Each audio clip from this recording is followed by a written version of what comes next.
नजर ब्लर नजर आ रहा है कुछ अच्छा एक ब्लैक। सेकंड।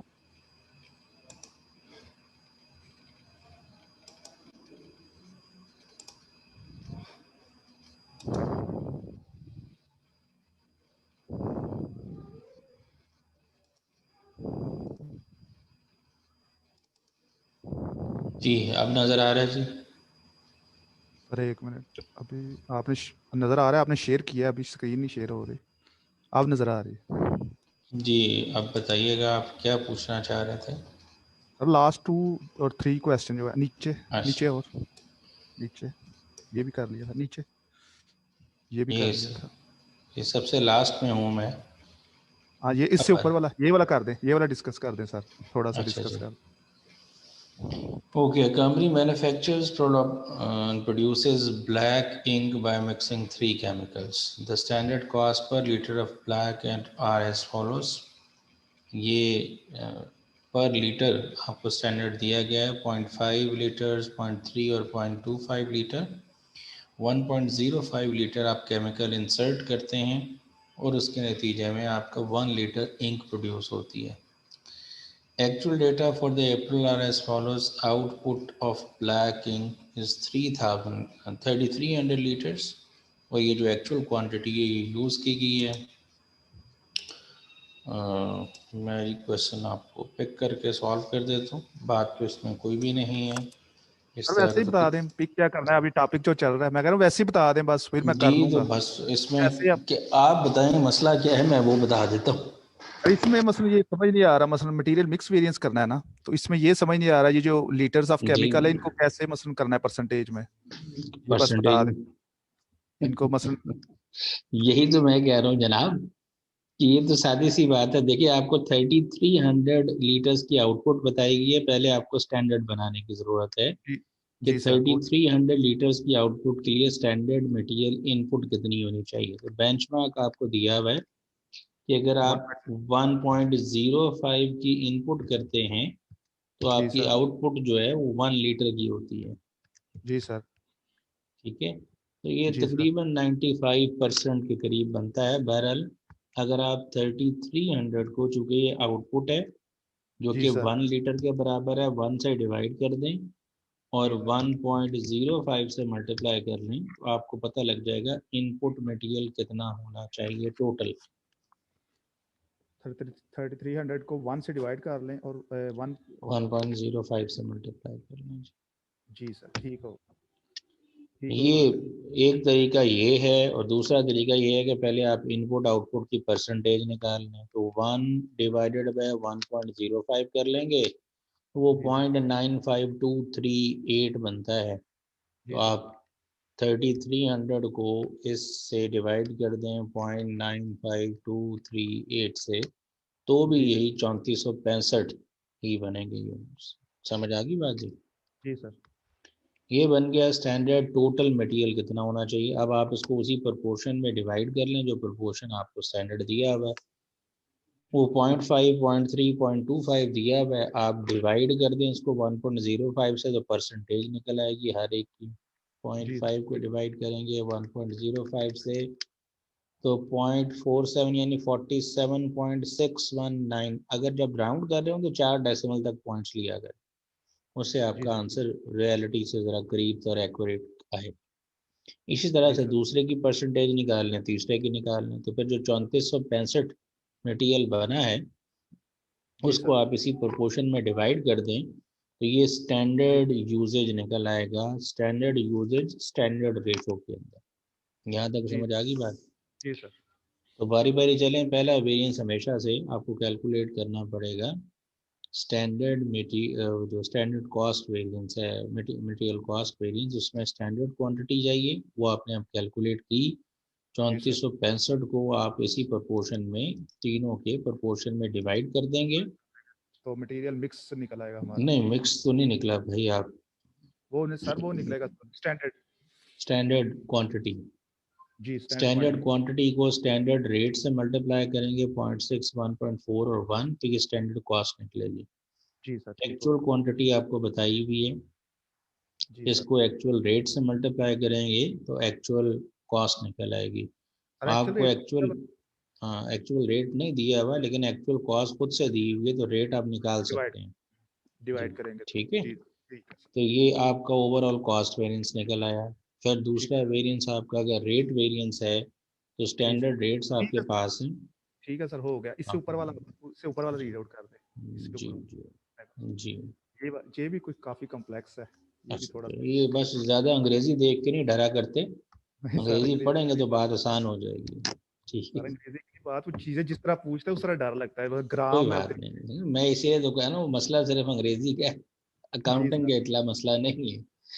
चलो जी, organic bread company makes a range of breads for sale direct to the public. The जी sir. production process begins with workers weighing out ingredients on electronic scales and then placing them in a machine for mixing. ये उसका सारा process बताया जा रहा है। A worker जी then sir. usually removes the mix from the machine and shapes it into loaves by hands, after which the bread is then placed into the oven for baking. जी ये sir. आपने bread की recipe भी पढ़ ली है, तो इस जी recipe के accordingly आप घर में ब्रेड भी बना सकते हैं। जी सर। ठीक है। All baked loaves are then inspected by OBC's quality inspector before they are packaged up and made ready for sale. Any loaves which fail in the inspection, एक second please.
जी जी sorry. अच्छा जी, then all baked loaves are then inspected by OBC's quality inspector before they are packaged and made ready for sale.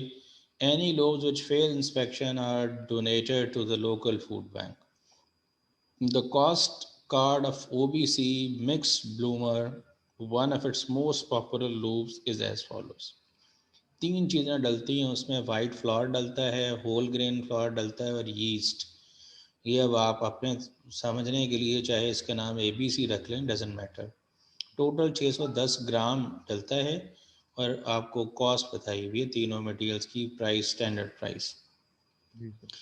Budgeted production mixed blooms was 1,000 units for the quarter. तो 1,000 unit बनाने का जो ऊपर cost card दिया हुआ है, ये one of its most popular loaves, एक ब्रेड का बनाने का दिया हुआ है। Although actual production was only 950 units, 950 units actual आपकी प्रोडक्शन हुई है। The actual quantities use for their actual cost per, ये सारी आपको एक्चुअल केजीज में क्वांटिटी बता दी गई है, ये केजीज में बताई हुई है, जी और ये रेट पर केजी है। ये ग्राम्स में लिखा हुआ था, इसको आप केजीज में कन्वर्ट कर सकते हैं। 450 ग्राम का मतलब 0.45 केजीज। समझ तो आती है बात या नहीं? 0.450 kg। जी, ऐसे ही होता है जनाब। जी सर। 1,000 ग्राम होते हैं ना एक केजी में। सर सुना था, यही सुना था, पता नहीं। ला हौला वला कुव्वत, किलो का मतलब ही 1,000 होता है भाई। सर जी आपने सुना नहीं, वो कहते हैं कि 100 के या जी सर। 1 के। K G stands for kilo, kilo mean 1,000, जी सर। किलो का मतलब ही 1,000 होता है। समझ आ यही गई बात? जी सर, यही तो कंफ्यूजन था। ये किलोग्राम्स का मतलब क्या होगा? 1,000 ग्राम्स। जी तो सर। अदरवाइज आप कोई वेइंग स्केल जहाँ होते हैं वहाँ पे जाके देख लीजिएगा, वो जो जी बाट होता है वो 1,000 ग्राम्स का होता है। ठीक है, उस जी पर लिखे भी होते हैं। बहरहाल आप 1000 से डिवाइड कर दें तो 4.45, 0.15 एंड 0.01 इस तरह से ये ग्रामेज निकले, आपके किलोग्राम्स निकलेंगे। आपको जो एक्चुअल आउटपुट है वो 950 है, तो 950 के लिए पहले स्टैंडर्ड बनाना पड़ेगा। 950 यूनिट्स के लिए ये 1 यूनिट का स्टैंडर्ड है।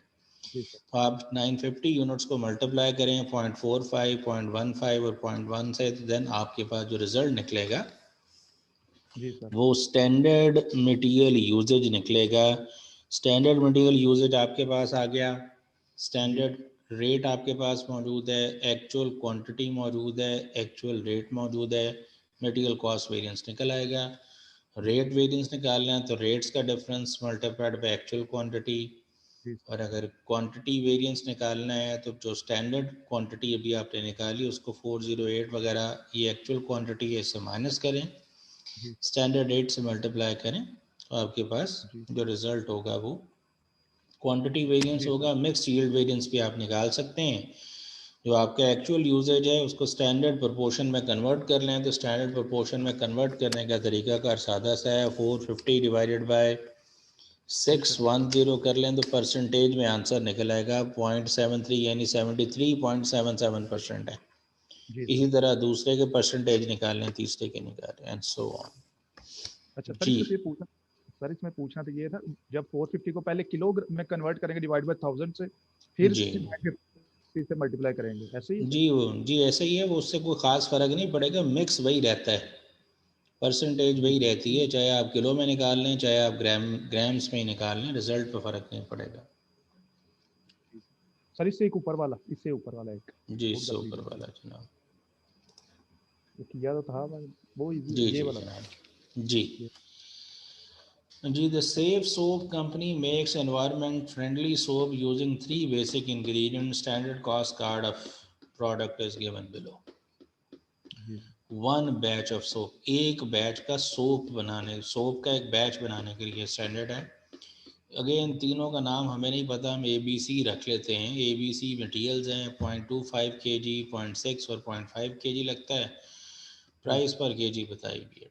Budgeted production and sales in September was 120,000 units, ये बजटेड थी, हमारा ताल्लुक एक्चुअल से है।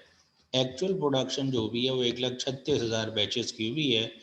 तो आपको स्टैंडर्ड बनाना पड़ेगा एक 36 के लिए, जो ऊपर स्टैंडर्ड दिया हुआ वो एक बैच के लिए है, एक 36 से मल्टीप्लाई कर दे तीनों मटेरियल्स को, तो आपके पास आएगा। जी जी सर। स्टैंडर्ड क्वांटिटी निकल आई। जी स्टैंडर्ड सर। क्वांटिटी निकल आई, एक्चुअल क्वांटिटी आपके पास मौजूद है।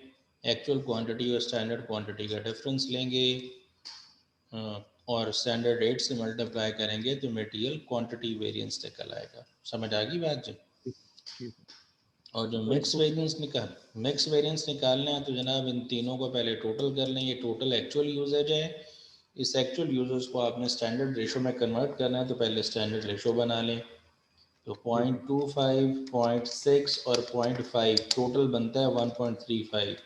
तो जी सर। 0.25 को डिवाइड कर दें 1.35 से, तो ये 18% बनता है, तकरीबन 18.5%, एंड जी सो ऑन। इसी तरह से परसेंटेजेस निकालें, और जो टोटल एक्चुअल मटेरियल यूज़ हुआ है उसे स्टैंडर्ड रेशो में कन्वर्ट कर दें, तो actual usages into standard ratio निकल आएगा, मिक्स जी वेरिएंस सर। निकल आएगा, और इसी तरीके जी से फिर यील्ड वेरिएंस भी निकाला जा जी सकता जी। बहुत शुक्रिया सर, थैंक यू, है। जी जज़ाकल्लाह। Welcome.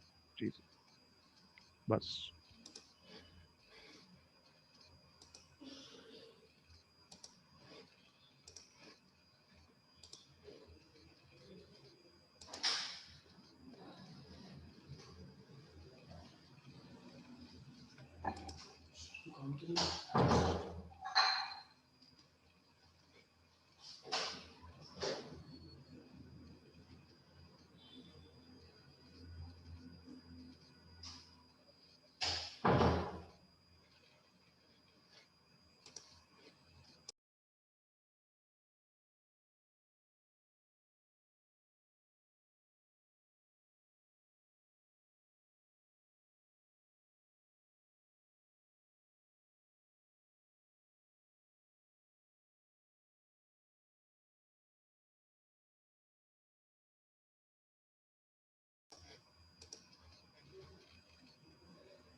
Ji I hope screen नज़र आ रही होगी।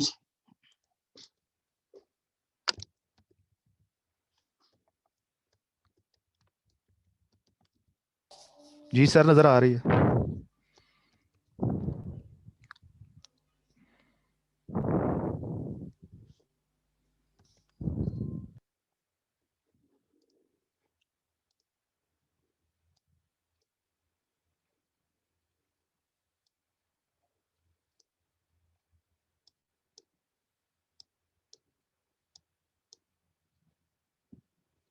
जी तो चले, दो बातें हैं। मैं पहले ज़रा कल वाली बात बता दूं, जो हमने ये वेरिएंसेस कैलकुलेट किए थे रेवेन्यू के, और जो किताब आपको रेफ़र की गई थी, वो अगर आप याद करें तो एक सवाल मैंने आपके सामने सॉल्व किया था किताब से पिक करने के बाद। वहाँ पे कंट्रीब्यूशन मार्जिन लिखा हुआ था, जिसको मैंने अज्यूम किया था कि ये प्राइस है।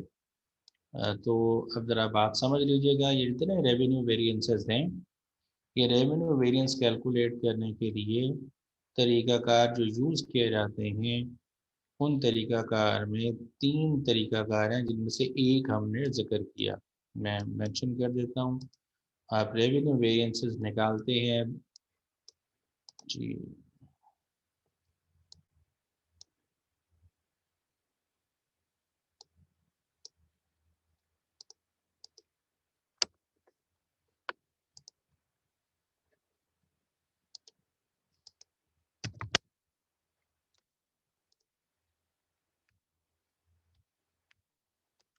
जी जो रेवेन्यू वेरिएंसेस निकाले जाते हैं, वो तीन तरीक़ों से निकाले जा सकते हैं। Based upon sale price, number two based upon contribution margin, and based upon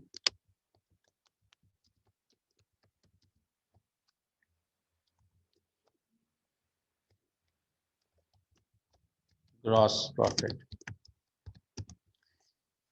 ये इस बात का क्या मतलब है, इस बात को समझने की कोशिश करते हैं। ये जो हमने रेवेन्यू वेरिएंसेस निकाले, इसमें सबसे पहले तो हमने ओवरऑल रेवेन्यू का वेरिएंस निकाला। रेवेन्यू वेरिएंस के बाद हमने प्राइस का वेरिएंस निकाला। ये प्राइसेस का डिफरेंस है, स्टैंडर्ड प्राइस कितनी है और एक्चुअल प्राइस कितनी है। लेकिन जब हम वॉल्यूम वेरिएंस की बात करते हैं, तो जनरली जो डिसीजन मेकर्स हैं, देयर ऑफ द व्यू कि अगर आपके ज़्यादा यूनिट सेल हो रहे हैं, तो ज़्यादा यूनिट सेल होने की वजह से आपको रेवेन्यू जो सेल में मिलेगा, आपको प्राइस मिलेगी, वो तो बढ़ेगी। इन रेवेन्यू तो बढ़ जाएगा, बट लेकिन साइड बाय साइड आपकी कॉस्ट भी बढ़ जाएगी टू प्रोड्यूस दैट प्रोडक्ट। अगर आप वेरिएबल कॉस्टिंग के एडवोकेट हैं, तो आप समझते हैं कि पर यूनिट कॉस्ट के अंदर वेरिएबल कॉस्ट शामिल होती है। तो अगर हमारा स्टैंडर्ड यूनिट सोल्ड हमने प्लान किया कि हम, चले मैं यहाँ पे फॉर्मूला भी लिख देता हूँ, सेल्स वॉल्यूम वेरिएंस का, standard quantity minus actual quantity into multiply किया जाता है स्टैंडर्ड प्राइस के साथ। सो हमने प्लान किया था कि हम 1000 यूनिट्स बेचेंगे, और अगर हमने एक्चुअली 1200 यूनिट्स बेच दिए हैं, मल्टीप्लाई किया जाएगा स्टैंडर्ड प्राइस के साथ। मैं अज्यूम कर रहा हूँ कि स्टैंडर्ड प्राइस 10 है।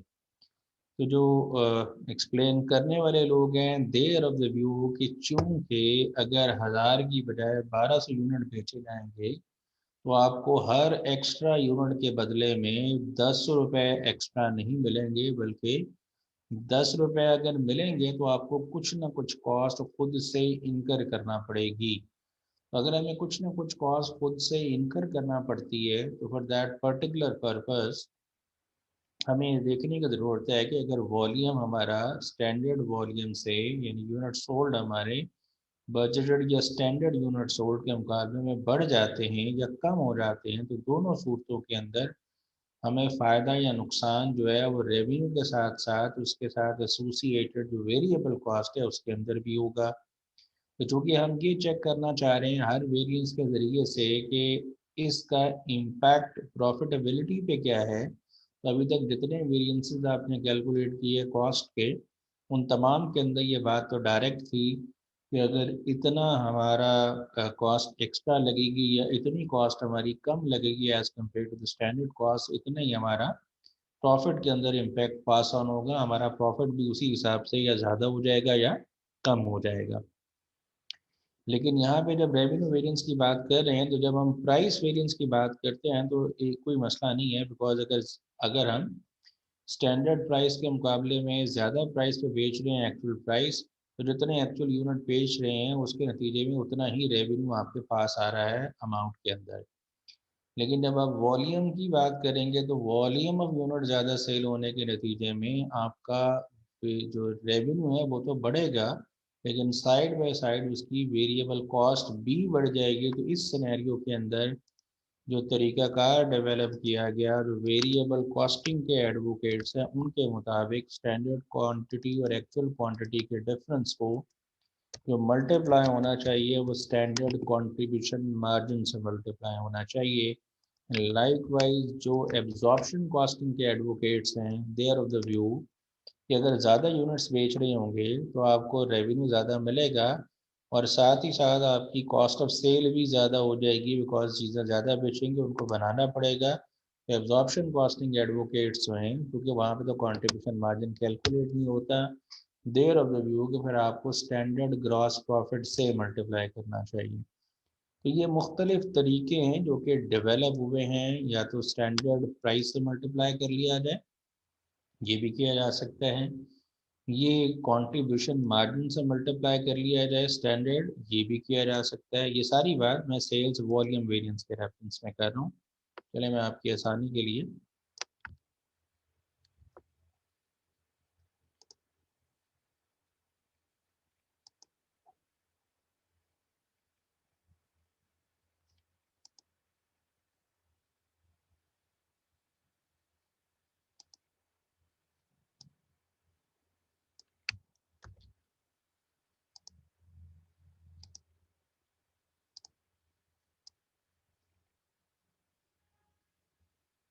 जी,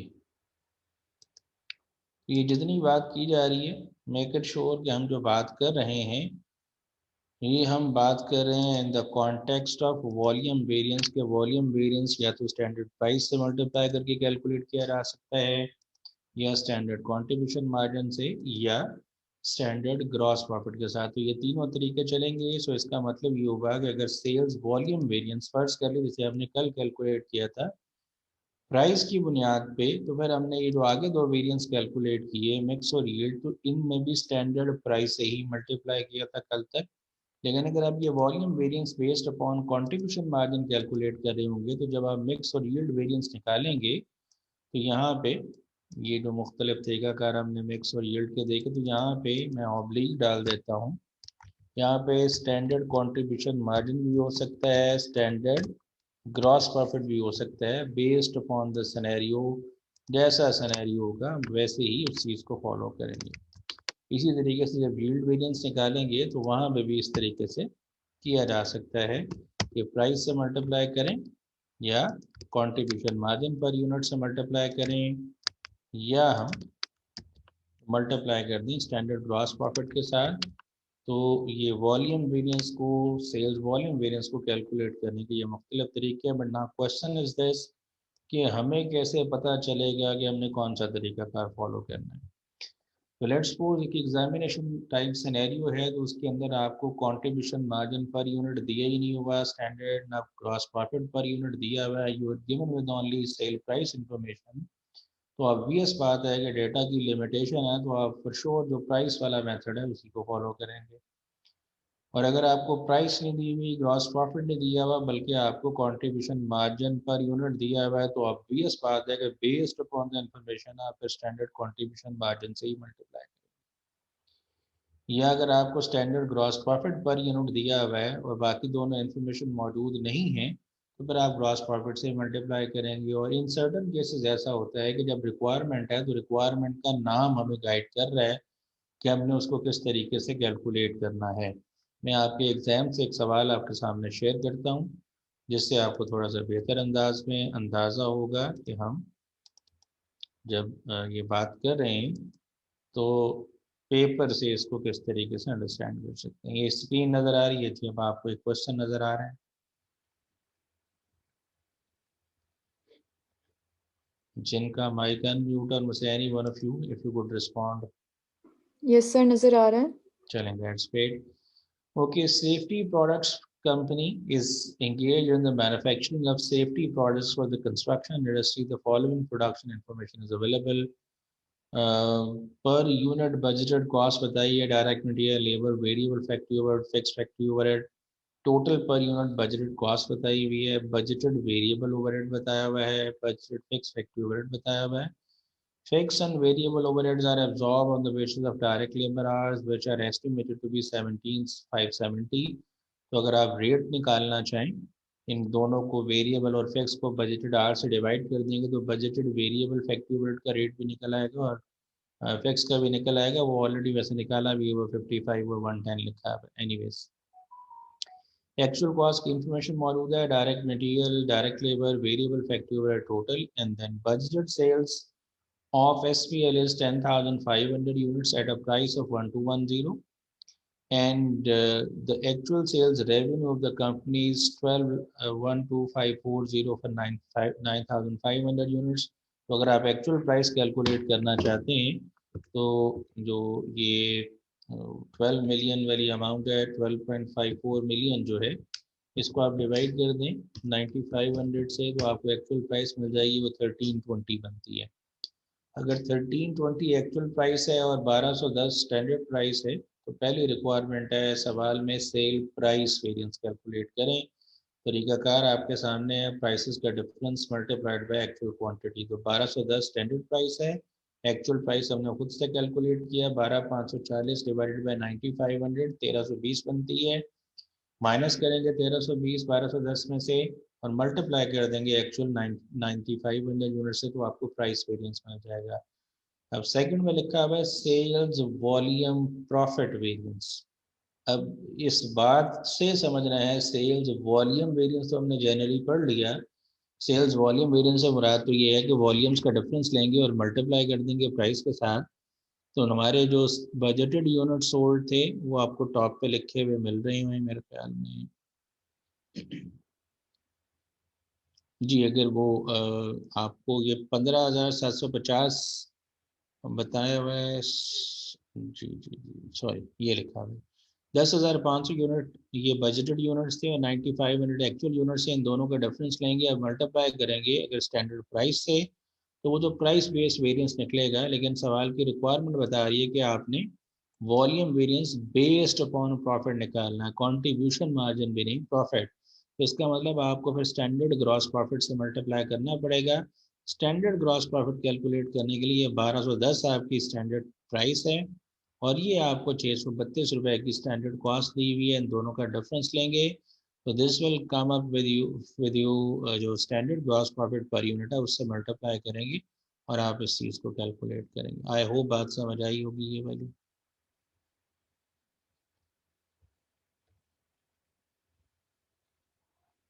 जी, अगर समझ आई है तो बता दें। जी नबीला पूछें। अस्सलाम वालेकुम सर। वालेकुम अस्सलाम।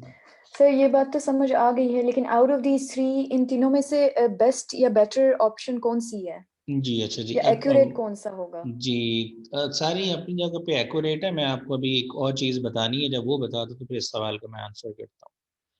अच्छा, ओके सर। अब एक और क्वेश्चन है जो आपके सामने स्क्रीन पे नज़र आ रहा है। इसमें बताया गया है the company produces a consumer product, the company uses just in time and maintain no inventory। अब ये जस्ट इन टाइम क्या है, ये हम थोड़ा सा एंड पे कुछ थियोरेटिकल टाइप हमारे सिलेबस के पार्ट्स हैं, उनको हम एंड पे डिस्कस करेंगे। अभी मैं सिर्फ और सिर्फ जो न्यूमेरिकल वाली चीज़ें हैं जिसमें आमतौर पर ज़्यादा पूछा जाता है उस पर फोकस कर रहा हूँ। ये जो थियोरेटिकल पोर्शन है उसमें जब आएंगे तो ये जस्ट इन टाइम भी मैं डिटेल में बताऊँगा। बट जनरली आपके एलएम में होना चाहिए ये कैसा इन्वेंट्री सिस्टम है जिसके अंदर हम जीरो इन्वेंट्री रखते हैं, देयर इज नो इन्वेंट्री। क्या प्रोज कौन है इसको उस टाइम हम बात करेंगे। The company prepare it's fix production budget annually in standard costing for the production on monthly basis. The budget, the standard cost, and the actual data for the month ended June 30, 2016 is given below. Budget to sales and production is 25,000 units. Direct material 2 लगती हैं, beta and gamma, दोनों के केजेस में quantity बताई हुई है. अब यहाँ पे मटेरियल मिक्स वगैरह वेरिएंस पूछे हुए हैं. ये सवाल भी शायद मैंने शेयर किए हुए हैं, अगर आप करना चाहें तो उनसे प्रैक्टिस कर सकते हैं, अगर नहीं किए तो मैं शेयर कर देता हूँ. तो ये जी 15 kg और 10 kg लगता है. Direct labour 10 hours at the rate of 4, तो हम मल्टीप्लाई करते जाएंगे तो हमें जो है स्टैंडर्ड कॉस्ट मिल जाएगी. फिक्स प्रोडक्शन ओवरहेड्स बता दिए गए हैं. Budgeted sale price has been calculated given a profit of 20% on sale price. तो जितनी सेल प्राइस है उसके 20% प्रॉफिट होगा. तो आप सेल प्राइस खुद कैलकुलेट करेंगे, जो कि प्रॉफिट प्राइस पे 20% प्रॉफिट का नाम है. प्रॉफिट जो है वो 20% ऑन सेल प्राइस. तो इसका मतलब आपके पास सेल प्राइस पे इंफॉर्मेशन नहीं है जिसपे आप 20% प्रॉफिट कैलकुलेट कर सकें, but you have the cost information. तो अगर सेल प्राइस 100 है तो प्राइस बनती है कॉस्ट प्लस प्रॉफिट. तो इसका मतलब cost is unknown to you, profit नहीं पता. तो कॉस्ट जो है वो 80% के बराबर है. आप उसको 80 से डिवाइड 100 से मल्टीप्लाई करेंगे तो then you can come up with the price.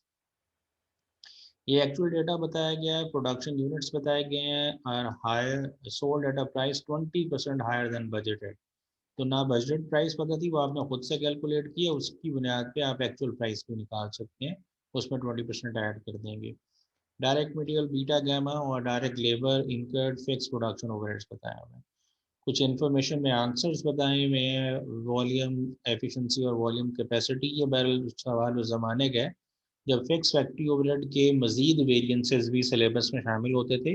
In variances को कहीं एंड नहीं है, ये बात ज़हन नशीन करें कि हमने एक वेरिएंस निकाला, उसकी बुनियाद पे उसको फर्दर हमने डिग आउट किया, स्प्लिट किया for the sake of further analysis, ताकि हम रिस्पॉन्सिबिलिटी फिक्स कर सकें.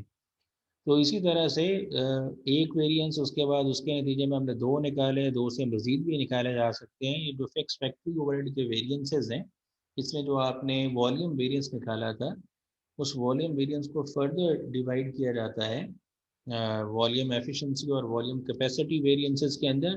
बट अभी वो आपके सिलेबस का पार्ट नहीं है, तो इसलिए मैं उसको डिस्कस नहीं कर रहा. बट एनीवेज, यहाँ पे जो चीज़ समझाने वाली है मेरे लिए, वो मैं समझाना चाहता हूँ. ये लिखा हुआ है sales margin price and volume variance. तो इसका मतलब आप जो वेरिएंस निकाल रहे हैं वो बेस्ड अपॉन प्राइस नहीं निकाल रहे, बल्कि बेस्ड अपॉन मार्जिन निकाल रहे हैं. ये सवाल की इंफॉर्मेशन आपको गाइड कर रही है कि बेस्ड अपॉन कंट्रीब्यूशन मार्जिन आप ये वेरिएंस निकालेंगे. मैं एक और क्वेश्चन भी आपसे शेयर कर देता हूँ.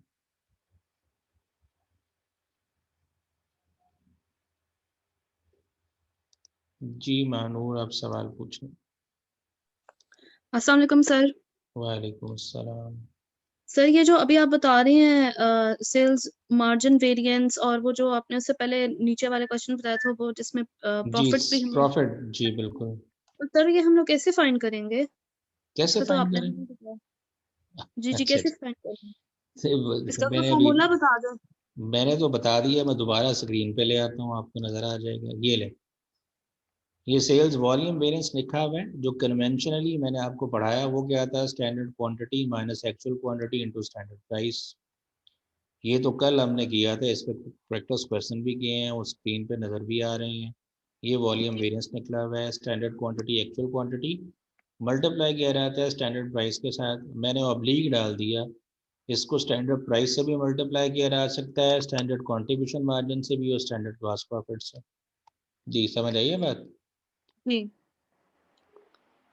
ये तो मैंने अभी डिस्कस किया था. ठीक है सर. सर ये हमें गिवन होगी ग्रॉस प्रॉफिट, और वो उसे फिर हम मल्टीप्लाई कर देंगे. देखिए, नहीं गिवन होगा तो आप कैलकुलेट करेंगे. मैंने अभी आपके सामने जो अगला सवाल इससे पहले वाला करवाया है, उसमें तो कैलकुलेट किया है. ये देख लें. सेल्स वॉल्यूम प्रॉफिट वेरिएंस कहा गया है, तो आपको प्रॉफिट खुद से कैलकुलेट करना पड़ेगा. स्टैंडर्ड प्रॉफिट आपको चाहिए. ये स्टैंडर्ड सेल प्राइस बताई हुई है 1210. ये स्टैंडर्ड कॉस्ट बताई हुई है 632. तो माइनस करेंगे तो स्टैंडर्ड ग्रॉस प्रॉफिट निकलेगा. ज़रूरी नहीं है सारी इन्फॉर्मेशन उसी तरह से बताई जाए जैसे आपने यूज़ करनी है. आप मुख्तलिफ इंफॉर्मेशन को खुद भी बेस बनाते हैं। जैसे यहाँ पे पहला पार्ट था प्राइस वेरिएंस निकालें, तो प्राइस वेरिएंस और प्राइसेस का फ़र्क है। ये स्टैंडर्ड प्राइस तो बताई भी है 1210, बट एक्चुअल प्राइस नहीं बताई हुई। एक्चुअल सेल्स कंपनी की बता दी है 12.54 मिलियन है, और एक्चुअल यूनिट सोल्ड जो है वो 9500 है। तो अगर 12 मिलियन को 12.54 मिलियन को 9500 से डिवाइड करेंगे तो एक्चुअल प्राइस मिल जाएगी। समझ आई है बात या नहीं आई? जी आ गई है। जी, तो ये तो वो डाटा बताया गया, उसमें से ज़रूरी नहीं है डायरेक्टली इंफॉर्मेशन हो, आपको इनडायरेक्ट तरीके से भी बताई जा सकती है, आपको कैलकुलेट करना पड़ेगा। अब जैसे मैं बता रहा हूँ यहाँ पे सेल्स मार्जिन को बेस बनाना है, तो आपको फिर कंट्रीब्यूशन मार्जिन कैलकुलेट करना पड़ेगा। सेल प्राइस में से वेरिएबल कॉस्ट निकालते हैं, डायरेक्ट मटेरियल वेरिएबल कॉस्ट है, डायरेक्ट लेबर वेरिएबल कॉस्ट है, फिक्स ओवरहेड तो वेरिएबल कॉस्ट नहीं है। इसका मतलब ये मटेरियल दोनों और लेबर की कॉस्ट माइनस कर देंगे पर यूनिट जो सेल प्राइस है उसमें से, तो आपको स्टैंडर्ड कंट्रीब्यूशन मार्जिन मिल जाएगा। इसकी बुनियाद पे हम कैलकुलेट कर सकते हैं। समझ आई ये बात जी? जी सर।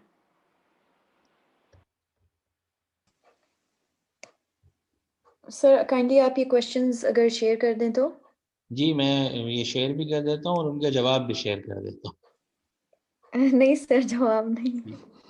ठीक है जी, ये देखिए अगेन क्वेश्चन की रिक्वायरमेंट पढ़े, सेल्स वॉल्यूम कंट्रीब्यूशन। समझ आ रही है बात? जी सर आ रही है।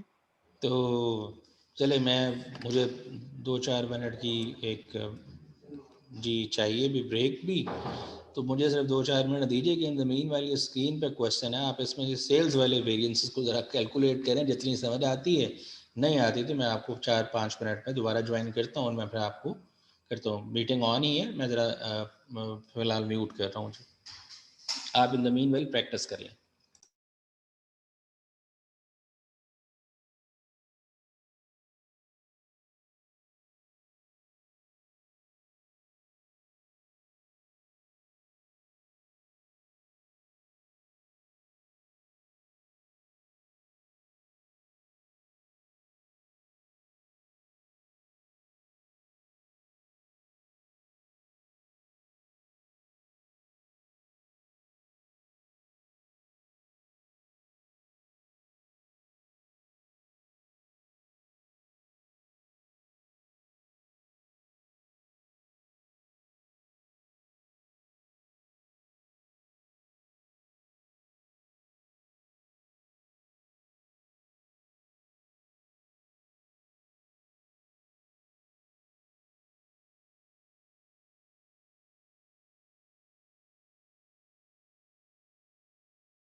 जी आई होप सॉल्व कर लिया होगा आप लोगों ने।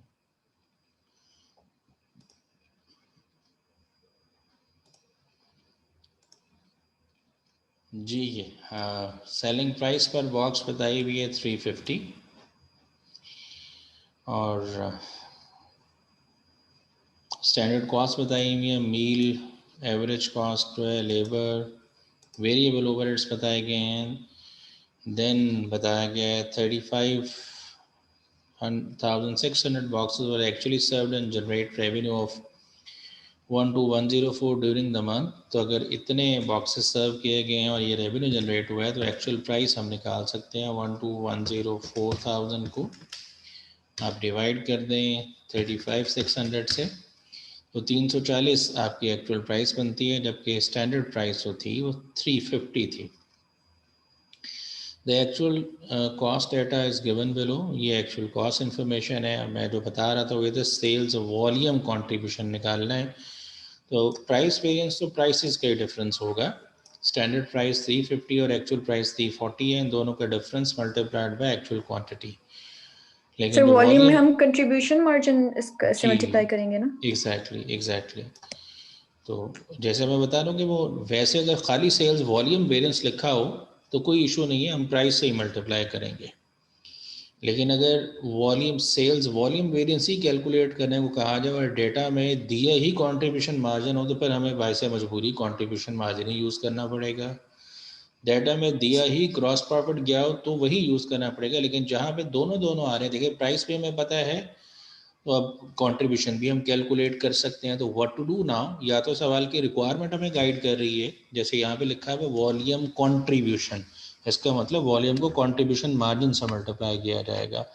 और अगर वॉल्यूम प्रॉफिट लिखा हुआ है तो हमने प्रॉफिट से मल्टीप्लाई किया है। अगर खाली सेल्स वॉल्यूम लिखा होता तो हम सिर्फ प्राइस से मल्टीप्लाई कर सकते थे, बात ख़त्म की जा सकती थी इस तरीके से।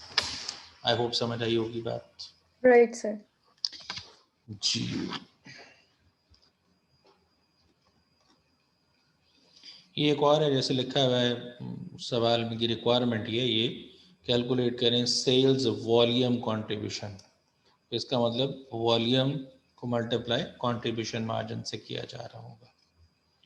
तो ये मुख्तलिफ क्वेश्चंस हैं, मैं इनको शेयर कर देता हूँ आपसे, आप इनको सॉल्व करिएगा तो आई होप थोड़ी सी बेहतर अंडरस्टैंडिंग होगी।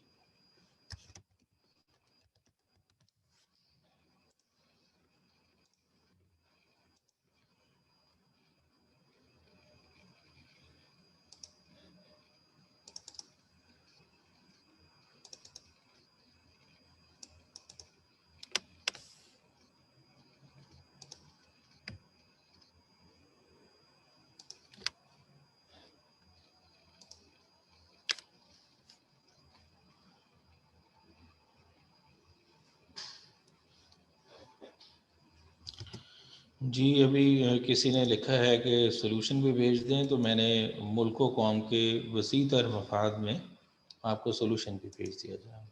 वैसे तो ये आपके पास पेपर्स हैं, आपकी वेबसाइट पे इसका सॉल्यूशन अवेलेबल ही होता है, लेकिन लकीली मेरे पास एक्सट्रैक्टेड सॉल्यूशन पड़ा हुआ था तो मैंने वो आपसे शेयर भी कर दिया।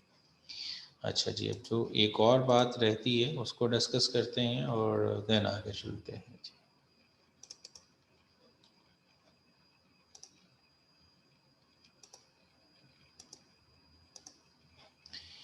चलें, आप अगर रिकॉल कर सकें तो हमने जब बजटिंग में बात की थी तो तब भी शायद हमने ये बात की हो, मेरे ख्याल में अगर वहाँ पे नहीं की तो हमने बात की होगी जी। जब हमने मार्जिनल एब्जॉर्प्शन कॉस्टिंग की बात की थी तो रिकन्सिलिएशन ऑफ प्रॉफिट की बात हुई थी। तो यहाँ पे भी हम रिकन्सिलिएशन ऑफ प्रॉफिट की बात करने लगे हैं। अगर इदारे के अंदर हम जो सिस्टम फॉलो कर रहे हैं उस सिस्टम के अंदर हमारा अगर स्टैंडर्ड प्रॉफिट से एक्चुअल प्रॉफिट डिफ़र कर रहा है तो वो डिफ़र कर रहा है ड्यू टू वेरिएंसेस। तो हम इसमें वेरिएंसेस जो हैं कुछ ऐड कर दें और कुछ लेस कर दें तो हम बजटेड या स्टैंडर्ड प्रॉफिट तक पहुंच सकते हैं। अगर बात समझ आ रही है तो देख लें स्टैंडर्ड प्रॉफिट जितना है, मैं फ़र्ज़ करता हूँ कि हमारा स्टैंडर्ड प्रॉफिट था बिज़नेस का 1000 और एक्चुअली हमारा प्रॉफिट अगर 800 हुआ, अज्यूम कर रहा हूँ, तो इस 1000 और 800 के दरमियान जो फ़र्क लाने वाली चीज़ है वो तमाम वेरिएंसेस हैं जो कॉस्ट के थे या रेवेन्यू के थे उनके, यानी अगर रेवेन्यू एडवर्स हुआ तो हमारा एक्चुअल रेवेन्यू वेरिएंसेस जो हैं वो अगर एडवर्स हुए तो उनके एडवर्स होने की बुनियाद पे हमारा जो ये वेरिएंस है, ये जो प्रॉफिट है एक्चुअल वाला, ये स्टैंडर्ड के मुकाबले में कम आ रहा है। और इसी तरह से अगर हमारा जो वेरिएंसेस अगर फेवरेबल हुए तो उनकी वजह से हमारा ये प्रॉफिट जो है ये बढ़ना चाहिए। ओवरऑल तो ये कम आ रहा है, तो हम अगर इसको एक्चुअल प्रॉफिट को स्टैंडर्ड प्रॉफिट से मैच करना चाहते हैं तो वो तमाम वजूहात वेरिएंसेस जो डिफरेंस की वजह बनी है उनकी एडजस्टमेंट करेंगे तो हम स्टैंडर्ड प्रॉफिट तक पहुंच जाएंगे। एक जनरली सी, सिर्फ एक जनरल सी बात समझ लें, अगर आपका रेवेन्यू वेरिएंस की पहले बात करते हैं, अगर रेवेन्यू जो है हमारा एडवर्स होगा, अनफेवरेबल वेरिएंस होगा रेवेन्यू का, तो इसका मतलब क्या होगा कि एक्चुअल प्रॉफिट हमारा क्या है, ज़्यादा है या कम है? इफ़ एनीवन इज़ अलाइव तो रिस्पॉन्स कर दे। सर आई थिंक कम। आई थिंक कम नहीं, सच्ची मुच्ची में कम होगा, बिकॉज अगर हमारा रेवेन्यू कम हुआ तो रेवेन्यू कम होने के नतीजे में हमारा प्रॉफिटेबिलिटी जो है उस पर नेगेटिव इम्पैक्ट आएगा। इसका मतलब अगर रेवेन्यू का अनफेवरेबल वेरिएंस है, आपका प्रॉफिट जो एक्चुअल वाला है ये स्टैंडर्ड के मुकाबले में कम है, अगर हम स्टैंडर्ड तक पहुंचना चाहते हैं तो हमें क्या करना पड़ेगा, अनफेवरेबल जो वेरिएंसेस हैं वो इसके अंदर हमें ऐड कर देने चाहिए। मैंने कहा कि हमारा रेवेन्यू वेरिएंस जो है, फ़र्ज़ कर लें हमने 15,000 का रेवेन्यू सोचा था, हमारा 15,000 की बजाय 14,200 का 800 का हो गया। 14,800 को, अब इसका मतलब ₹2 200 का वेरिएंस है अनफेवरेबल, तो अगर वो 200 हम इसमें ऐड कर दें तो हम स्टैंडर्ड प्रॉफिट तक पहुंच सकते हैं। यहाँ तक बात समझ आती? Yes sir. इसी प्रिंसिपल को फॉलो करें, जितने फेवरेबल वेरिएंसेस हैं आप माइनस कर दिए। अगर हमारा रेवेन्यू ज़्यादा हो गया था, ज़्यादा होने का मतलब ये है कि हमारा ये प्रॉफिट जो है ये ज़्यादा आया होगा, ये ज़्यादा आया, हमने इसको स्टैंडर्ड में कन्वर्ट करना है, तो वो फेवरेबल वेरिएंसेस में से माइनस कर देते हैं। तो तमाम फेवरेबल वेरिएंसेस, मैंने तो एक नाम लिखा है अनफेवरेबल वेरिएंस का मतलब वो जितने वेरिएंस आपने कैलकुलेट किए हैं वो कुछ उसमें से, इफ़ यू रिमेंबर, कुछ उसमें से अनफेवरेबल निकलते हैं।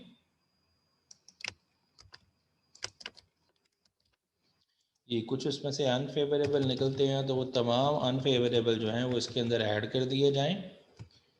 और जितने हमारे, मैं ये सिर्फ नाम नहीं लिख रहा उनका, कहने का मकसद ये है जितने अनफेवरेबल वेरिएंसेस हैं अगर आप उसमें ऐड कर देंगे और जितने फेवरेबल वेरिएंसेस हैं अगर आप उसमें से माइनस कर देंगे तो you can come up with the standard profit. Standard profit को एक्चुअल से रिकंसाइल किया जा सकता है या एक्चुअल को स्टैंडर्ड प्रॉफिट से रिकंसाइल किया जा सकता है। तरीक़ाकार, जो हमारा एक्चुअल प्रॉफिट है उसमें तमाम अनफेवरेबल वेरिएंसेस वो ऐड कर दें और तमाम फेवरेबल वेरिएंसेस को लेस कर दें, हमारे पास ये रिज़ल्ट में चीज़ आ सकती है। अब अगला क्वेश्चन ये है कि जो वेरिएंसेस हैं वो तो हमने काफ़ी डिवीजन की है, तो अब अगर पहले वाले वेरिएंस से स्टार्ट करें तो आपने मटेरियल कॉस्ट वेरिएंस की बात की है। अगर मटेरियल कॉस्ट वेरिएंस था तो उसको आपने फर्दर दो हिस्सों में डिवाइड किया था। अगर वो दोनों वेरिएंस लेंगे तो वो इसके बराबर होगा। तो आप आइदर और बात कर सकते हैं, या तो आप मटेरियल कॉस्ट वेरिएंस, मैं यहाँ से चलें आपको समझाने के लिए दोबारा पिक कर लेता हूँ।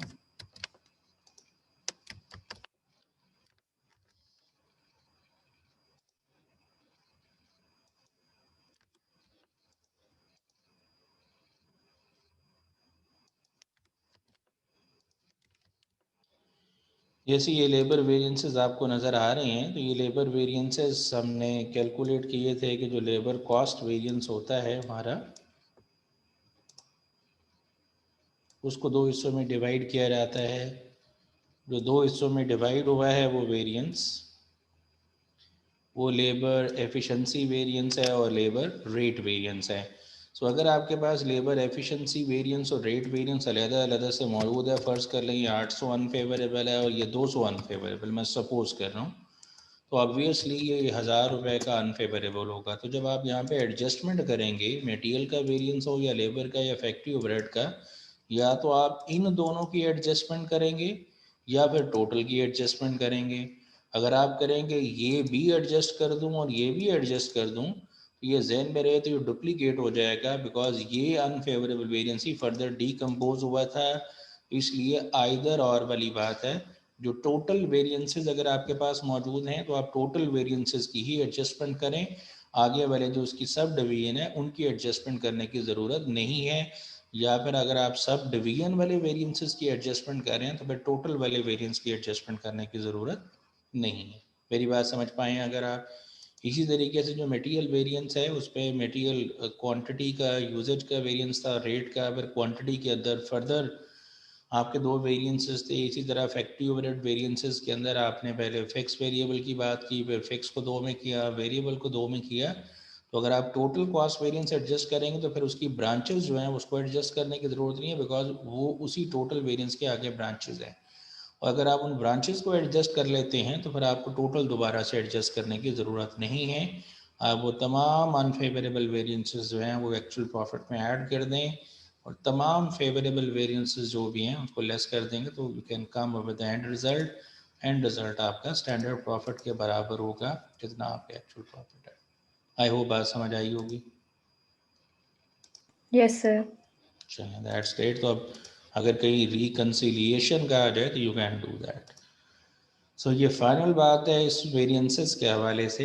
हम कोई भी वेरिएंस कैलकुलेट करें ऑर्गेनाइजेशन के अंदर, हर वेरिएंस जो हमने कैलकुलेट किया है उस वेरिएंस को प्राइमरली, कोई भी वो वेरिएंस हो, उसको प्राइमरली हम दो हिस्सों में सब डिवाइड कर सकते हैं। एक उसमें प्लानिंग पार्ट है जिसे प्लानिंग वेरिएंस कहा जाता है और एक ऑपरेशनल पार्ट है, ऑपरेशनल वेरिएंस से कहा जाता है। जानशेर साहब आप गलत बात कर रहे हैं, मैं अब आपको कैसे बताऊं। अब बात सुन लीजिएगा। उन्होंने सवाल ये किया जानशेर साहब ने, अगर एक्चुअल प्रॉफिट ज़्यादा हो तो ये सब कुछ उल्ट हो जाएगा।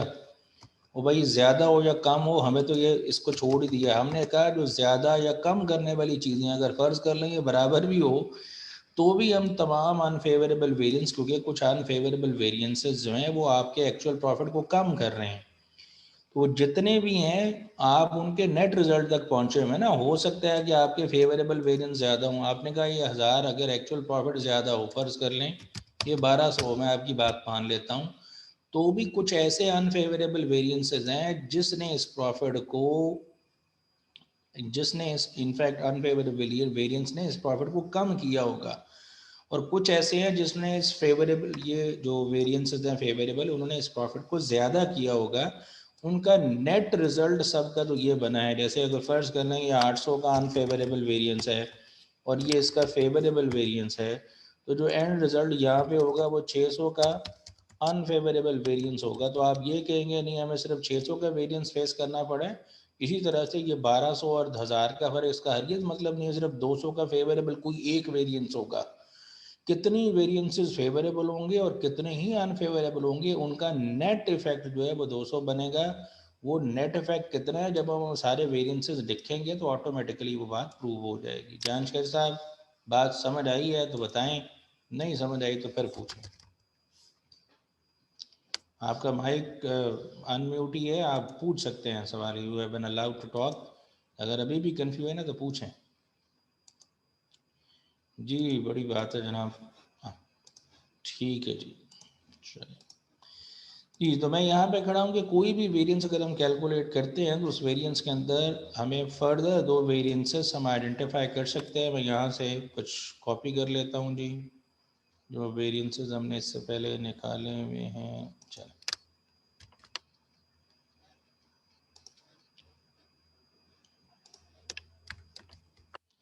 ये बेसिकली जो आपके सामने नज़र आ रहा है ये लेबर का एफिशिएंसी वेरिएंस है, अगर आपको पता है तो।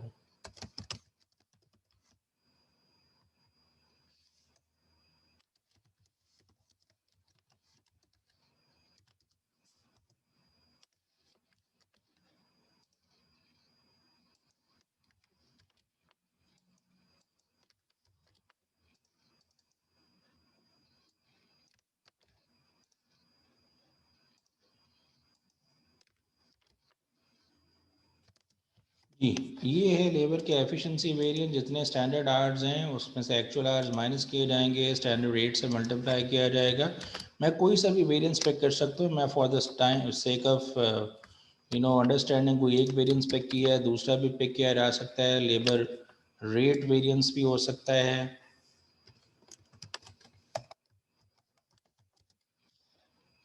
और वो डिफरेंस होता है labour rate variance standard rate और एक्चुअल रेट का,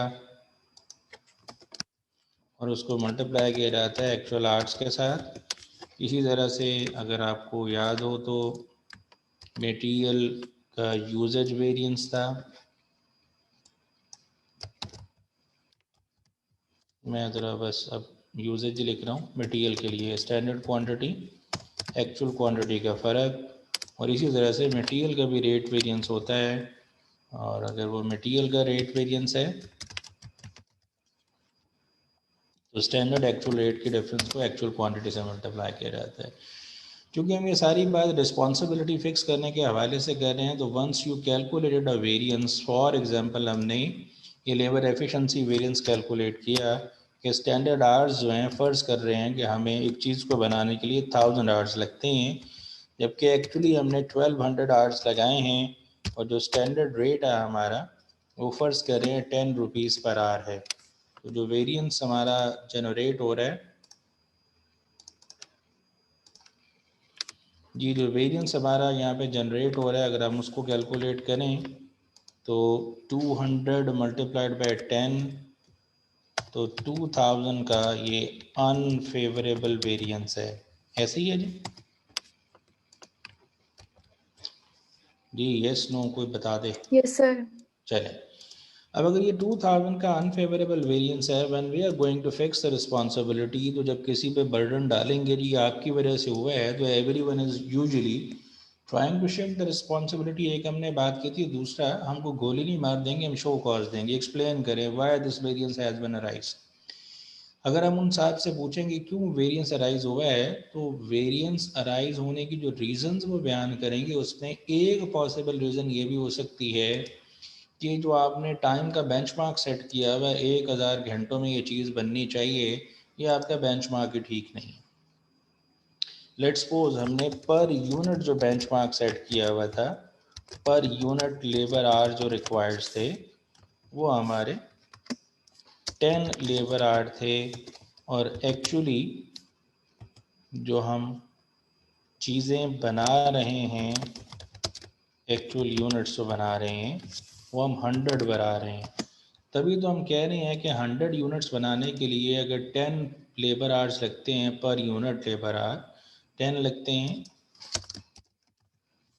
तो इसका मतलब ये है कि 1000 लेबर आवर्स लगने चाहिए। लेकिन वो जो साहब जिन पे हम रिस्पॉन्सिबिलिटी डाल रहे हैं, वो उन्होंने हमें चैलेंज किया कि आपने जो स्टैंडर्ड बनाया है भैया स्टैंडर्ड ही ठीक नहीं है, आप बिल्कुल सही नहीं कह रहे, इस तरह से नहीं, इतनी क्वांटिटी नहीं लगती आवर्स की, बल्कि आवर्स की क्वांटिटी ही इससे ज़्यादा लगती है।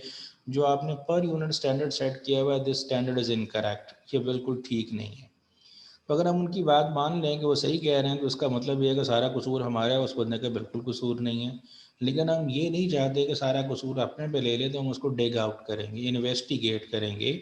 जो हमने स्टैंडर्ड बनाया होगा उस टाइम हमने time and motion study conduct की होगी, तो हम अभी फिर दोबारा time and motion study conduct कर सकते हैं, हम दोबारा मार्केट सर्विस कर सकते हैं, दोबारा मार्केट सर्विस करके रेट का स्टैंडर्ड रिवाइज ले सकते हैं, और इसी तरीके से जो हमारा स्टैंडर्ड है रिलेटेड टू टाइम, वो भी हम नया बना सकते हैं। ये जो मशीन थी जिस पे हम चीज़ें बना रहे थे, उस मशीन की एफिशिएंसी अब बहुत कम हो गई है। रीज़न ये है मशीन ऑब्सोलीट हो गई है, तो शायद अब 10 घंटों के अंदर वो चीज़ नहीं बनती, अब चीज़ शायद 11 घंटों में बनती है। अगर हमने दोबारा इवेल्यूएट किया तो हमें पता चला कि 11 घंटे लगते हैं। वो साहब कह रहे हैं कि नहीं जनाब 10 नहीं लगते बल्कि 12 लगते हैं, बिकॉज उन्होंने 1200 घंटे लगाए हैं 100 यूनिट बनाने के लिए। तो इसका हरगिज़ मतलब नहीं है कि उनके क्लेम को हम एज इट इज़ मानेंगे।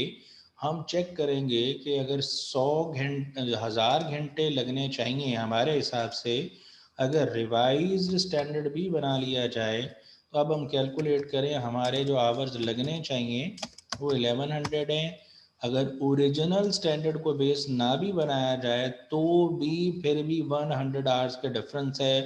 तो ये जो दो पार्ट्स हैं किसी भी वेरिएंस के वो इसी तरीके से हैं कि हम कैलकुलेट करनी है प्लानिंग वेरिएंस जो बेसिकली स्टैंडर्ड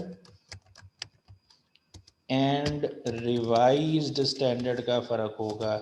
यानी इसके अंदर जो कसूर है वो हमारा अपना है। मैं जनरल पहले फार्मूला लिख रहा हूँ। स्टैंडर्ड और रिवाइज स्टैंडर्ड का जो फ़र्क होता है ये ज़िम्मेदारी हमारी है। हमने अगर गलत ये एस्टिमेशन की हुई है तो इसके लिए हम ज़िम्मेदार हैं। स्टैंडर्ड और रिवाइज स्टैंडर्ड का जो डिफरेंस है this will be planning variance, और जो रिवाइज स्टैंडर्ड और एक्चुअल का डिफरेंस है इसे हम ऑपरेशनल वेरिएंस कहते हैं कि ये उन साहब का कसूर है जो उनकी वजह से अराइज होगा। ये एक जेनेरिक मैंने फार्मूला लिखा है। अब ये जेनेरिक फार्मूला जिस वेरिएंस को आपने फर्दर सब डिवाइड करना है उसके ऊपर ये अप्लाई किया जा सकता है। जैसे हम कर रहे हैं लेबर एफिशिएंसी वेरिएंस के अंदर, तो हमारा जो ओरिजिनल फार्मूला है अगर वो ये है तो अब हम इसको रिवाइज शेप के अंदर लिखते हैं कि अगर हम लेबर एफिशिएंसी के अंदर से प्लानिंग वाला पार्ट पता करना चाहते हैं, लेबर एफिशिएंसी के साथ मैं यहाँ पे वर्ड अटैच कर देता हूँ कि ये प्लानिंग वेरिएंस है। तो लेबर एफिशिएंसी का जो प्लानिंग वेरिएंस निकलेगा वो स्टैंडर्ड आवर्स के साथ कंपेयर किया जाएगा रिवाइज्ड स्टैंडर्ड आवर्स को।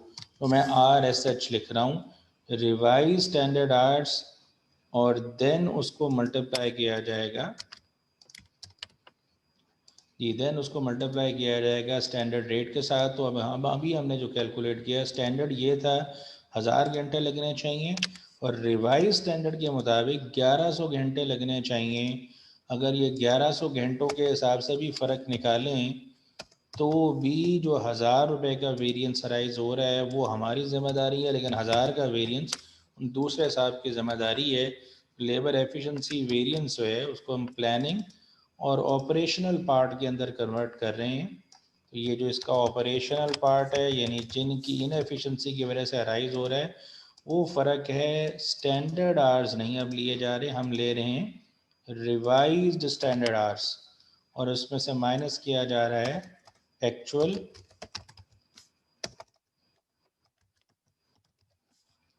और मल्टीप्लाई किया जाएगा स्टैंडर्ड रेट के साथ। तो रिवाइज स्टैंडर्ड आवर्स हमारी एग्जांपल के अंदर कितने हैं जी?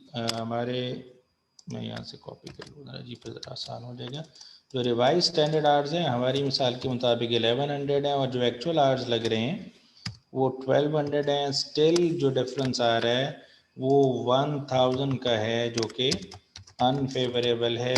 तो इसका मतलब 1000 रुपये के लिए तो हम रिस्पॉन्सिबल हैं, लेकिन 1000 के लिए वो बंदा ही रिस्पॉन्सिबल है। हम उसके आर्ग्यूमेंट को एज इट इज़ तस्लीम नहीं कर रहे, बल्कि हम अपना स्टैंडर्ड रीविज़िट कर रहे हैं। अगर रीविज़िट करने के नतीजे में हम बिल्कुल एक्यूरेट हुए तो उसका मतलब सारा कसूर उसी का है, हमारा स्टैंडर्ड बिल्कुल एक्यूरेट है। तो फिर हमें ये प्लानिंग वेरिएंस ज़ीरो होगा, सारे का सारा ऑपरेशनल वेरिएंस होगा। तो ये किसी भी क्लेम को हम नलीफाई करने के लिए मज़ीद डिवाइड कर रहे हैं। तो अगर इसी तरह से आप रेट वेरिएंस की बात कर लें या मटीरियल यूज़ वेट, जैसे ये मटीरियल रेट वेरिएंस है, सपोज कर लेते हैं कि जो स्टैंडर्ड रेट सेट हुआ हुआ है वो 10 रुपीज़ पर केजी है, मार्केट से जो बंदा ख़रीद के ला रहा है वो 15 रुपये पर केजी में ख़रीद के ला रहा है। इसको मल्टीप्लाई करेंगे एक्चुअल क्वांटिटी से, 1000 केजी हमने जी 1000 केजी हमने मटेरियल परचेज़ किया, तो जो वेरिएंस हमारे सामने आ रहा है वो 5000 का अनफेवरेबल वेरिएंस है। सो जब हम ये रिस्पॉन्सिबिलिटी उस पर डाल रहे हैं तो he is of the view कि ये मेरा कसूर नहीं है, आपका स्टैंडर्ड ही ठीक नहीं है। 10 रुपये का तो मटेरियल मिलता नहीं है, मटेरियल मिलता ही 15 का है। तो हम दोबारा से स्टैंडर्ड बिल्ड करने के लिए, जैसे ओरिजिनली जब हमने 10 रुपये का स्टैंडर्ड बिल्ड किया था प्राइस का या रेट का, तो हमने मार्केट सर्वे किया था। हम एक दफ़ा फिर मार्केट सर्वे करते हैं और सर्वे करने के नतीजे में पता चला कि 13 रुपये में चीज़ मिलती है, 15-10 में वाकई नहीं मिलती। तो अगर ऐसी सूरत हाल है तो जो फिर आप ये वेरिएंस निकालेंगे मटेरियल रेट वेरिएंस, इसमें दो पार्ट बनाएंगे। रेट वेरिएंस के अंदर पहला पार्ट कौन सा होगा? प्लानिंग वाला पार्ट। इसमें हमारा अपना कसूर कितना है वो हम चेक कर रहे हैं, स्टैंडर्ड और रिवाइज्ड स्टैंडर्ड रेट का डिफरेंस ले रहे हैं हम। तो अगर हम कैलकुलेट करना चाहें, हमारा स्टैंडर्ड कितना है 10 और रिवाइज स्टैंडर्ड कितना है 13, दोनों का डिफरेंस लें, जिसका मतलब 3000 का जो अनफेवरेबल वेरिएंस है, इसमें उन साहब का कसूर नहीं है, बल्कि हमारी प्लानिंग ही ठीक नहीं है। हमने बजट फोरकास्ट स्टैंडर्ड ही सही सेट नहीं किया। और अगर हम एफिशिएंस इसका ऑपरेशनल पार्ट निकालना चाहते हैं,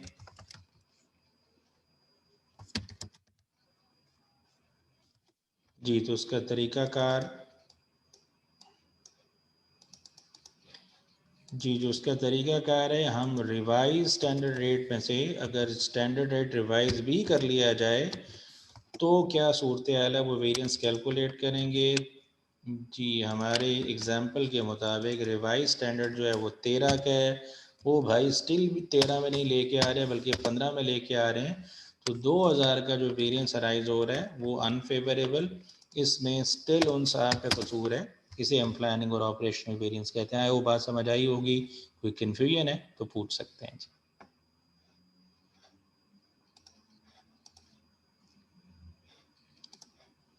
जी, अगर कोई कन्फ्यूजन है तो पूछ सकते हैं बाय रेजिंग हैंड और बाय,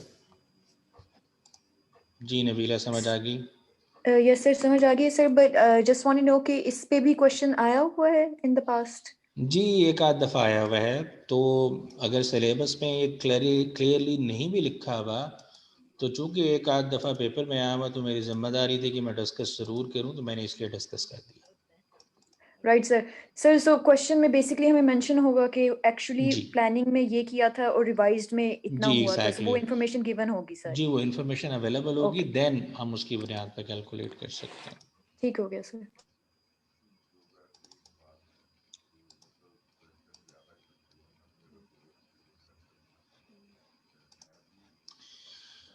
जी, ये स्क्रीन पे ये डिफरेंट बुक्स होती हैं। मैं मतलब अगर इस तरह से जहाँ से वो प्रैक्टिस मिल सकती है तो मैं ट्रेस कर लेता हूँ और मैं वो आपके सामने ये भी शेयर भी कर दूँगा बुक, जैसे यहाँ पे लिखा हुआ है कंपनी के हवाले से। ये सारे जो भी मैंने डिस्कस किया है, एक एग्जांपल है यहाँ पे, उसको सॉल्व किया गया है।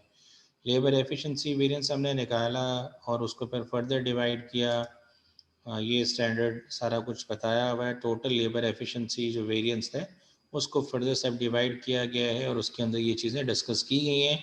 ये सीमा की बुक है जिसके अंदर से कुछ प्रैक्टिस मौजूद है, ये मैं आपके साथ शेयर कर देता हूँ। आप अंडरस्टैंडिंग के लिए इसको एक दफ़ा गो थ्रू कर लें तो आपको समझ आ जाएगा। आसान सा तरीक़ाकार ये है, अगर सर्च करना हो कि कहाँ पे है, तो आप क्योंकि ये सॉफ्ट में फाइल है तो कंट्रोल F करके प्लानिंग वेरिएंस लिखिएगा या ऑपरेटिंग वेरिएंस लिखिएगा तो वो डायरेक्ट उस पेज पे आपको ले जाएगा और उसको थोड़ा सा पढ़ लीजिएगा।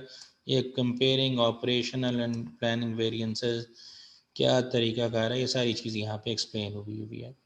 कि आमतौर पे इसे एक्स पोस्ट एनालिसिस कहते हैं कि जब काम हो जाता है, काम हो जाने के बाद भी अगर हम उसको ऐसे ही छोड़ देंगे, इवेल्युएट नहीं करेंगे कि जब शो कॉज दिया और उन साहबान ने कुछ एक्सप्लेन किया, who were responsible for that, तो अगर हम उनकी एक्सप्लेनेशन को सुनेंगे नहीं तो हम अपने फ्यूचर के अंदर उसको इम्प्रूव नहीं कर सकते। So if you want to improve in future, तो फॉर श्योर हमें वो बात गौर से सुनने की भी ज़रूरत है और उसके पीछे एवेल्युएट करने की भी ज़रूरत है। If there is some deficiency, उस डेफिशिएंसी को हम किसी ना किसी तरीके से ओवरकम करने के लिए मैक्सिमम करें। एक सवाल अभी नबीला आपने पूछा था कि which one is the best method. ये सारे अपनी अपनी जगह पे बेस्ट ही हैं, जो कि जैसे हमने मार्जिनल और वेरिएबल कॉस्टिंग पढ़ा तो उसके अंदर हमने देखा, सॉरी, वेरिएबल कॉस्टिंग और एब्जॉर्प्शन कॉस्टिंग पढ़ा तो हमने उसके अंदर देखा कि एक स्कूल ऑफ थॉट ये कहता है और दूसरा स्कूल ऑफ थॉट ये कहता है। और हमने ये भी पढ़ा कि एक्सटर्नल रिपोर्टिंग के लिए तो हमेशा वही जो है यूज़ की जाती है जो कन्वेंशनल तरीक़ाकार है। हम कन्वेंशनल तरीक़ाकार को ही आमतौर पर फॉलो कर रहे होते हैं। बट अगर वेरिएबल कॉस्टिंग के एडवोकेट्स हैं, उनकी बात को तस्लीम किया जाए तो हम वेरिएबल कॉस्टिंग वाले तरीक़ाकार को फॉलो कर रहे होते हैं। लेकिन अगर हम इसको रिकन्सिलिएशन के व्यू पॉइंट से देखें, जब हमने रिकन्साइल करना है तो रिकन्साइल करने के अंदर आपने तमाम अनफेवरेबल और फेवरेबल वेरिएंसेस को एडजस्ट किया। सो अगर आप रेवेन्यू वेरिएंसेस को प्राइस की बुनियाद पे लेंगे और कॉस्ट वेरिएंस जो कि अलहदा से आपने कैलकुलेट किए हुए हैं, तो उन दोनों का इफेक्ट मिल के आपके स्टैंडर्ड और एक्चुअल प्रॉफिट को मैच कर देगा। लेकिन अगर आप जो वेरिएंस है रेवेन्यू वाला वो भी सीएम की बेस पे यानी कॉस्ट वेरिएंस उसमें एडजस्ट करके ले रहे होंगे, तो ऐसी सूरत हाल के अंदर there will be a problem कि जब आप स्टैंडर्ड और एक्चुअल प्रॉफिट को मैच करने जाएंगे तो वो शायद उस तरह से मैच ना हो। तो इसलिए आमतौर पे कन्वेंशनल मेथड ही प्रेफर्ड यूज़ होता है। बट अगर हम for the sake of analysis ये देखना चाहें कि कौन सी ऐसी चीज़ है जिसकी वजह से ज़्यादा हमें ये फ़र्क फेस करना पड़ रहा है, तो उसको हम फर्दर एनालिसिस के लिए डिग आउट कर सकते हैं वो कंट्रीब्यूशन मार्जिन की बेस पे भी, और अगर कोई एब्जॉर्प्शन कॉस्टिंग के एडवोकेट है तो ग्रॉस प्रॉफिट की बेस पे भी। फॉर द टाइम बीइंग जब हम पेपर में एनालिसिस कर रहे होंगे तो वट एवर इज़ रिक्वायर्ड जिस तरह से कहा जाएगा उस तरह से कर लेंगे, लेकिन प्रैक्टिकली ऑर्गेनाइजेशन में कोई सा भी मेथड यूज़ करें उसके प्रोज कॉन्स हैं उनको स्टडी करने के बाद ऑप्टिमल मेथड हम यूज़ करते हैं इदारे के अंदर। आई होप बात Right, sir. सही होगी।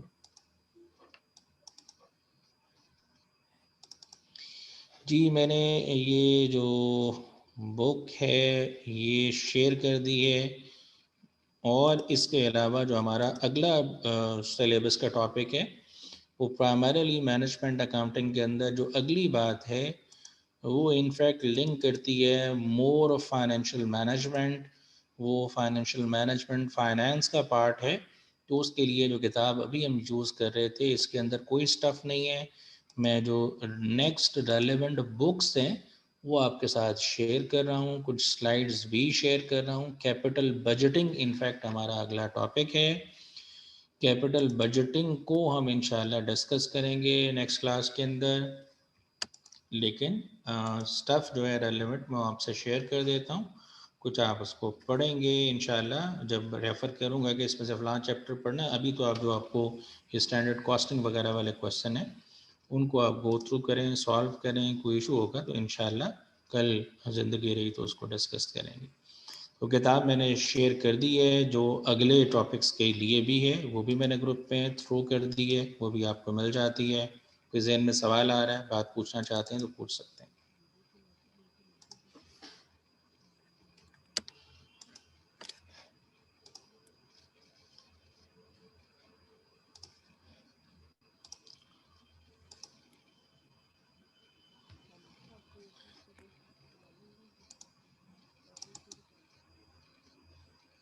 जी मेरे से कोई सवाल कर रहे हैं जेंटलमैन?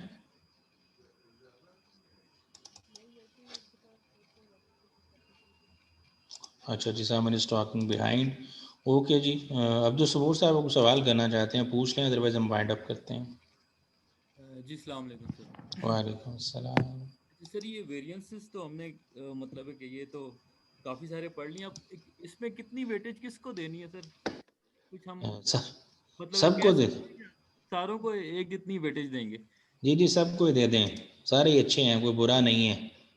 अच्छा, तैयारी के पर्सपेक्टिव से पूछा था मैंने कहा कि नहीं सारे ही हैं जनाब। सिलेबस में से किसी चीज़ से भी कुछ भी पूछा जा सकता है, और एग्जामिनर किसी भी चीज़ को कोई भी वेटेज दे सकता है, तो इसलिए सही। इट्स बेटर कि हम वही चीज़ यूज़ कर लें। चलें, थैंक यू सर। ठीक है जी, चलें जी, thank you very much, that's all for the day. ज़िंदगी रही तो इंशाल्लाह फिर कल मुलाकात होगी। देयर इज स्लाइट चांस कि I may not be available tomorrow, but I will inform you in the group.